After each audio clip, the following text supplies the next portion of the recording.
All right, let's go ahead. Thanks for everybody for getting on this morning with Coach Amplo. We will go around the horn. Each person can ask 3 questions, and then we can come back around if there are more questions out there. So let's get started. Christian Sweezy, welcome. Thank you, Stacy. Morning, everyone.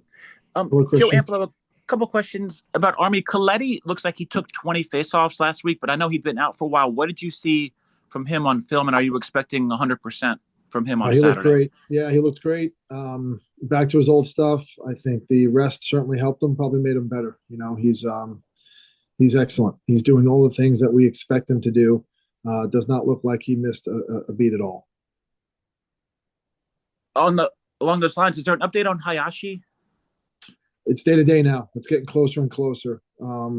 He's worked really hard. Our training staff, Lindsay Riley, has done a great job with him. It'll be close to a game time decision for him. Honestly, he's getting back, closer and closer each day. And Joe, Army's at even probably because Coletti has been out, they're right below 50% on faceoffs, or right at 50% for the year. And yet they're averaging 50 shots a game, 50 shots per game. How are they doing that? They're running. They're playing fast. They're doing a really good job getting stops on defense. Their goalie is playing probably the best in the country. He's statistically, I think he's still number one in several categories. He does a great job catching the ball, and they do a great job getting out and pushing in transition. They're extremely disciplined, as you would expect. They take care of the ball, and they're efficient on offense. So, regardless of the games they've lost faceoffs in, the majority of them, they've been very efficient defensively and cleared the ball close to 90%. So, they've handled that, and they've got some high volume shooters. 4 and 3 like to shoot a lot, and they're really good at it. Thank you, Joe. Thank you. Chris Lewis, who will be calling play-by-play for this weekend's game. Hello, Coach. Hey, Great Chris. to meet with you. It's Yeah, a pleasure. Can't wait to get this thing started over the weekend. I know we have a session scheduled for tomorrow, so I don't want to take up too much time because I can follow up with what I need to know then. But just outside looking in, national audience, can you just kind of give a kind of quick summary of season from where you were when you started camp to where you are now, and what you're looking to accomplish going forward? Yeah, I mean, I think it's been a little bit of a roller coaster for us in the sense that we started off really well, and then got hit with the injury bug and went through a little bit of a slump probably 2 weeks ago with several factors. But at the end of the day, we still didn't play our best for probably a 2 week stretch. And I feel like we hit a springboard last week with our practice, our execution in practice, and then certainly the way we played last Friday. I do believe we're playing our best going into this game in terms of where we've been the last 4 weeks. We're starting to get some guys a little bit healthier, which has certainly helped. But I like the way this team has positioned itself to be hopefully playing their best as we get into the later stages of May and leading up to certainly this rivalry game that we have ahead of us. Appreciate it. I'll let the rest kind of take control, but once again, can't wait to get with this game coming up this weekend. Thanks, Chris. Yep. Tim Nolan.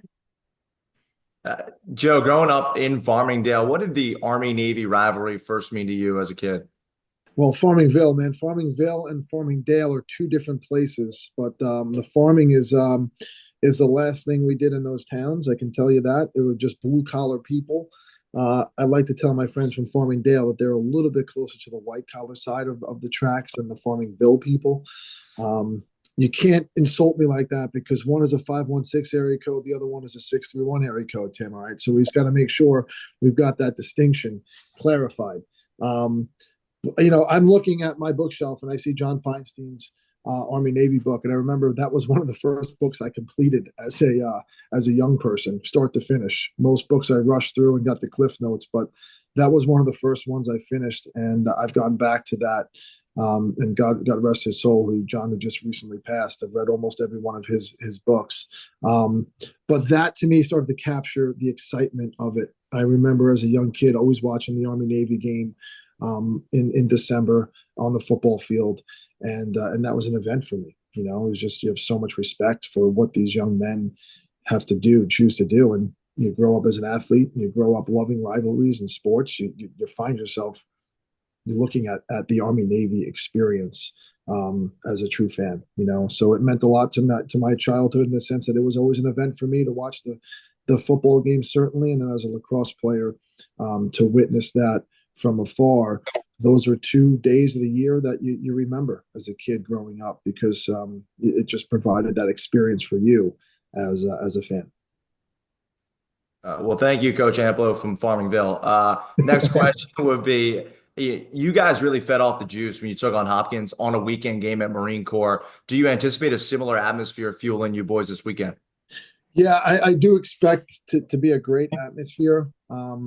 I personally don't think we're going to need that fuel. I think the fuel is already there for this because it just comes with the natural rivalry that we do have. I think the fans will see that, and they'll be more fueled based on the excitement that's been being portrayed on the field. Truthfully, I think the energy will be on the field that will exceed the energy in the stands to start, and I think the fans will feed off both teams, who are going to be emotionally charged for this one from the start. A little later today, I'm talking with Mac for our weekly spotlight going into the Army game. What about his play and just the way he carries himself on a day-to-day basis has impressed you the most? He's just in Coach Brochard's office, just as I was stepping in here. He's a professional. He was raised that way. His parents are terrific people. His dad is extremely successful, and now is the leader at St. John's University High School. After having a great career in the business world, he operates the way his dad operates. His brother TJ certainly had a great college career and is now a coach at Lehigh. The kid's just a consummate professional. He does his work, he does his business, and he's improved. He's been our kind of mainstay really since he's been here as a freshman. I can remember having conversations with him as a freshman and saying, you're getting the number one defenseman, and it's like your third college game. And that's only going to help you. And now here we are as a junior. He's still getting the number one defenseman. He's our leading scorer. He's being productive. Certainly his points, some would argue, aren't as high as some other top attackmen, but the impact he makes for us in terms of how he settles things down, he doesn't make many mistakes. And his ability to just keep everything together as a leader, I think, is the most impressive thing to me. Thanks, Joe. Thank you. Wags. Coach, I apologize if you answered this already. I got on a minute late, but what does Army do well? What kind of defines their playing style? And in your opinion, what's the key to beating them? They are as complete a team as there exists in college lacrosse right now. They're great defensively, always have been. Kyle Georgelis does a great job with their defense. Their goalie, as I mentioned earlier, is playing as well as anyone. They're offensively, their numbers are off the charts. And in the middle of the field, that's where I think they've improved the most, certainly from last year to this year, but also through the season. They are getting out in transition. Going into the Carolina game, 40% of their goals were scored in unsettled situations. It's gotten even better since then. They played Colgate last week, and I think 4 of the first 6 times the ball crossed the midline, they scored a transition goal.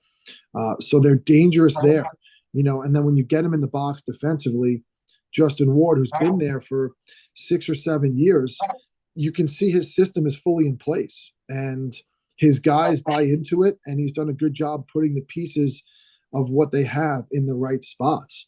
It's hard to find a weakness, Wags. It really is. What it's going to come down to is we've got to play as well as we did against Lafayette in that first half, and we've got to be able to execute for 60 minutes. I believe if we can execute against them for 60 minutes, we're going to have a chance to win. But we know we got to be at our best because they are that good of a team, top to bottom, this year. Can you talk a little bit about your senior class? I believe you consider this the first class that you actually fully recruited. Is that accurate? Yeah, I mean, going into we got them as they were just entering their senior year. So it's a little bit later in the recruiting cycle, but still start to finish in terms of those kids, every one of them, except Gavin Gregoric, who was previously committed, we chose to take here. They are our guys. And that means so much to all of us, to me, to John, certainly Mark and Rob, and Kenny and Blake don't have that equity with them that we have. But the fact that they and their families took a chance on a new staff, believed in us, and made the choice to send their young men, and those guys made the choice to be here, to be a part of this great institution. I'm forever grateful and loyal to them. Each of them is improved individually. They have made impacts in many different ways. And the thing that they've done the best is they've really bought into the team concept and the culture that we really started to implement here 5 or 6 years ago. And it takes time. And now that if you look behind the curtain here, you can feel it. You can see the difference from then to now, just in how our guys behave and interact and their expectations for work, for behavior, for standards across the board. That's all because this senior class truly bought in. And it wasn't easy for them, but I'm forever grateful.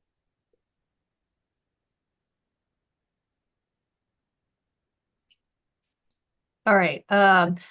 Coach, you talked a little bit about the emotions of this game, and I think probably for you before the very first face-off, you may have even more emotion as your daughter Sophia is going to sing the national anthem. What does that mean to you? I'm just so blessed that she is here. One, that she's my daughter, all these kids, but especially mine. All of these young men and women here, they are remarkable individuals, just remarkable human beings. And they have talents that, we as outsiders would only dream of, and the fact that she has taken my request to sing the national anthem, I think is an amazing display of boldness and courage, because she knows there's going to be a lot of eyes on her, and she knows what this game means to the young men on my team, as she's gotten to know them and certainly grew up with lacrosse being our family business. So I'm proud of her for just taking that step, just taking that step of boldness. And many players on my team, if any, don't know that she's going to sing the national anthem. She's a part of it. And my hope is that there's a sense of pride and motivation that they feel for a young girl that they know, taking a chance and being vulnerable enough to do that in front of thousands of people. I think it's pretty damn cool, So it'll be an emotional moment. It'll be a cool moment for all of us. And it just speaks to, I hope people recognize, it speaks to the love that we all have for one another, that this is about togetherness and about the team. And any chance we get to put our family in that spotlight to be a part of it, we're going to do, because that's how we love these kids. Great. We'll start over. Christian, you want to go? Yeah, thank you, Stacy. And Joe, how cool about your daughter? I actually didn't know that. Singing the anthem. I guess my question is sort of like, is it odd having this huge Army game and thousands of people in the stands, and yet you still have 2 Patriot League games coming up after that? I mean, does that affect or impact at all, like how you make a decision on somebody perhaps playing or waiting until they're a little bit more healthy, because the next 2 games are just as important? Yeah, you'd love for this to be a week or 2 later. But I think having it as the last game of the season would be a real negative to both teams. There's so much emotion that goes into it. And, obviously Joe has been there for 19 years, and now this is my 6th season, and it'll be my 5th Army Navy game. So I have a better sense for the buildup emotionally, and also the letdown on the back end of it, because it's real. It just is. So as coaches, we have to manage that more than the physical aspect. I mean, look, there's no doubt that Will Coletti was circling this game as I better be back for it. And there's no doubt that Zach Hayashi, hopefully he's able to play, is circling this game as one he wanted to be back for. There is that, but at the end of the day, you've got a season to coach, and you've got some results at the end of the season you want to try and chase. So you've got to make sure you make calculated decisions, but also, it's Army Navy. So, if your head is bandaged and you got one leg, but it's just attached by a piece of skin, you're probably going to play. So, that's just the reality of it. It's Army Navy. Amazing. Thank you. Scott Strassmeyer. How has the perception of the Army-Navy rivalry changed for you from the outside looking in to now being fully immersed in it? I mean, you can't, Scott, describe it until you're in it. I've tried to describe it to Ken Brochart. I don't think he appreciates it just yet. I noticed it the first year we played, and I described it as this kind of levitation of intensity that it just consumes the field. You almost feel like you're not there because you want to witness it, but you got to immerse yourself into it and be a coach. And I've often said I do less coaching tactically in this game and more coaching emotionally. And I can just remind myself and remember myself in the few times I've done this against them to stay calm and be present, fully present in the moment. But the game, the atmosphere, the fun, and the excitement, it takes over. You know, I've watched our game the past 2 years. I've watched the last two games twice this week, just to get the emotional connection and where are the tactics within that, because that's part of my preparation. You know, you've got to prepare yourself for the craziness that happens. I mean, there were times in both of those games where both teams looked like the worst teams on the planet, and that'll happen. And then the team that plays better after that is the team that usually makes it work. You know, I mean, I refer back to last year, the third quarter.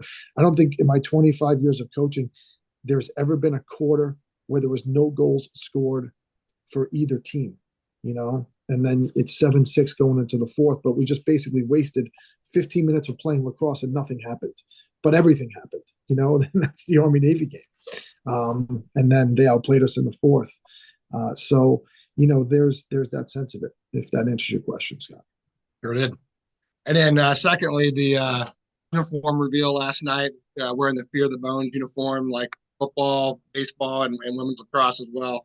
I guess two-part question: how cool is the uniform? And then secondly, to have cameos in that video of Blake Horvath, Alex Teska, and Cody Howard. How did that come about, and what were your thoughts on it? Yeah, I mean, I think it's the cleanest uniform we've had. I love it. I love the look. I love the font. I love what it represents. Brian Broadwater, who works in our athletic department and is a former pilot in this squadron, is going to talk to our team tomorrow about what the squadron means. I think that's really cool for our guys to get the real life historical context of what they're representing. So I'm curious and anxious to hear about that from Brian. And then in terms of the football guys, you know, a couple of weeks ago, I went to Coach Newberry, and, you know, like I've said often, this place is terrific with the cooperation we have, and especially us and the football staff. We're so close in proximity. I said, Brian, I need some help, man. You know, one, I'd love to have some of your athletes on our field, but, you know, you won't. We went through that exercise in the past. But can we put some of your big dudes in the jerseys to get this reveal taken care of?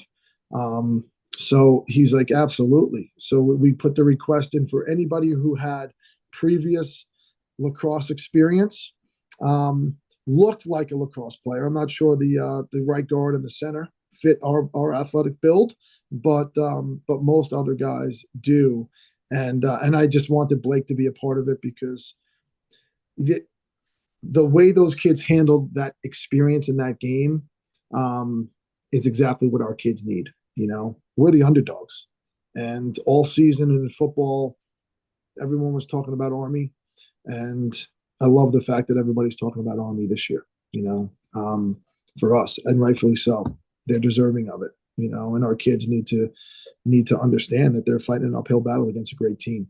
So I hope the public realizes that those weren't lacrosse players. You know, some of their skill looks a little rough, but I just think it's really cool for those kids to be a part of our experience, and for them hopefully to appreciate, hey, we want some of what you had, you know, and we can learn from them. So pretty cool. Teska was a All-American lacrosse player out of high school. His eligibility will be up next spring. Don't think I haven't spoke to Newberry about that. You know, we're going to go the old Fort Higgins route, right? Don't worry. You know, we'll steal him. He'd be a pretty damn good D midi. I think he would be. He would be. I did follow up with him this morning, and Coach Petramala actually coached him for a summer in high school. So David did tell me about him. Yes. So don't worry, that conversation will be had. I'm not going to bother him just yet, but it's coming. Tim. With the overall Star Series this year at 12-11 in favor of Army, how much more do you anticipate the emotions you touched on are going to be raised, knowing that not just your stars hanging in the balance, but the entirety of this year's series? Thanks for reminding me. I have not brought that up with my team, and I have not brought that up with my staff, but I can tell you I take that extremely personally. That is something that is on my mind, but I cannot let that interfere with anybody else's ability to do their work this week. And I have to handle that as the leader of the program. But it is real. It is a big thing. It's important to everyone, and I take that extremely to heart. And then you look at just this past weekend across the men's lacrosse landscape. How much, I know you keep the focus one game at a time, but how much excitement does it give you when you see all these big boys falling every single weekend, and you've already put together an incredible non-con slate? How much confidence does that give you that, hey, if we keep this thing going, we could just continue our run into deep into May? Well, I think it's about focusing on, to your point, like the college lacrosse is getting more competitive, and the teams that can make a run, there's more teams than ever, because the sport continues to grow at the younger levels, but it doesn't get bigger at our level. And it just makes it much more competitive. It's about the teams who can play their best this time of year and moving into late April and early May that will have a chance to make a run at this. But I completely agree with you. It's wide open across the board. Where that puts us, it's up to us. We have to execute, we have to play, but certainly it is something that is exciting for our sport in general. Lastly, with this Army-Navy game this weekend, Navy needs to do what to come out on top? Score one more than them.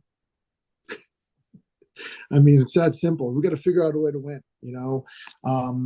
There's so many little micro plays, Tim, and micro strategies within this game, that it's not going to come down to some major thing. Like if we just face off better than them, we're not going to win the game. If we just make more saves than them, we're not going to win the game. There's so many little micro plays. When it's us against them, it's literally just figuring out a way to win the game. Whether it's ugly or not, just find a way. Just find a way to bat one in, scoop one up, dive in front of a ball. It's really going to come down to something like that no coach ever thought would happen. They scored with 1 second on the shot clock last year when it was 8-7 after a great defensive possession. They just figured out a way to score. To me, that's the play of the game. And then they close it out. Something like that needs to happen for one team to win. And truly, I just think it's going to come down to something like that. Thanks, Joe. See you Saturday. All right, buddy. Wags. Just one last one for me, and I'm sorry, I was going to follow up.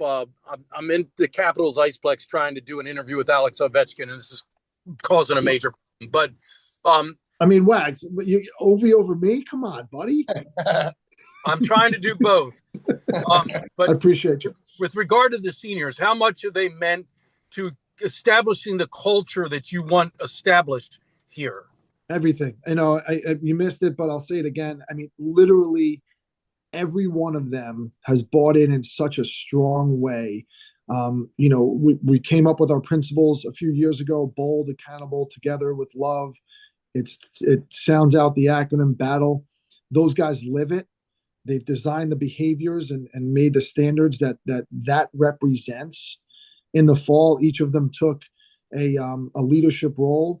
And each week they would do a 15-minute brief on one of those principles in their own words and their own experiences and try and teach it. They've held the team accountable to living that way. I think you're seeing a different version of Navy lacrosse on the field starting to develop and emerge from that.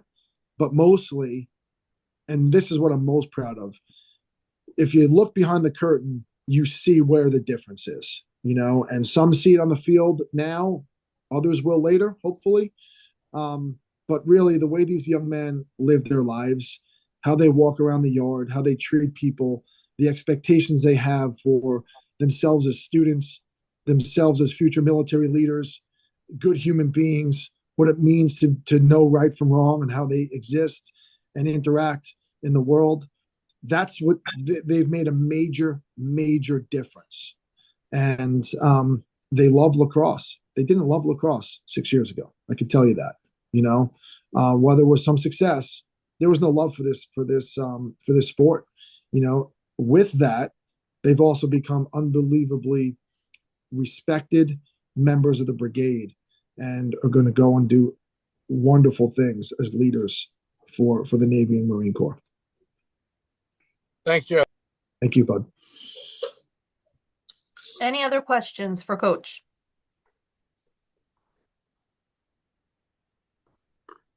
All right, great. Thank you, everyone, for being here. Appreciate it. Thanks, Coach. Thanks, guys. Leave yet. That's Russian for thank you. Good. See ya. Thanks, guys. See you Saturday, Lord willing. Bye.